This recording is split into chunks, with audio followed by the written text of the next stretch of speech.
বন্ধুরা, চলে আসলাম নতুন আইটেম নিয়ে। আজকে সিম ভর্তা করব। তো আমি সব কিছু রেডি করে নিয়েছি। এই যে শুকনো মরিচ, পেঁয়াজ, সিমগুলো সিদ্ধ করে নিয়েছি। এখন হাত দিয়ে একদম ডলে ডলে আর কি সুন্দর করে মাখিয়ে ভর্তাটা করে ফেললাম। আসলে ভর্তা টর্তা খাইতে খুব ভালো লাগে, কিন্তু একটু করা একটু ঝামেলা হয়, এই জন্য করা হয় না। তো মাঝে মাঝে সময় পেলে আর কি টুকটাক ভর্তা টর্তা করি, সামনেও করব। আসলেই দেখেন তো ভর্তাটা কেমন হয়েছে। ভর্তার সাথে আরেকটা রেসিপি আছে, বোয়াল মাছের বোনা করব। এ তো আমি মাছগুলো সুন্দর করে পরিষ্কার করে ধুয়ে নিয়েছি, ধুয়ে বাটিতে রেখে দিছি।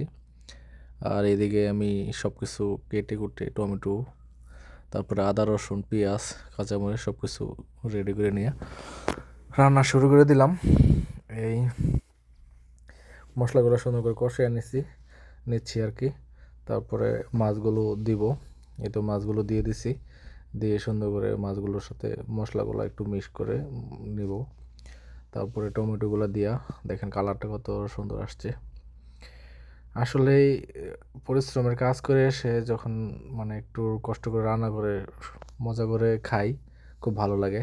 আর রান্নাটা কেমন হয়েছে অবশ্যই কমেন্টস করে জানাবেন।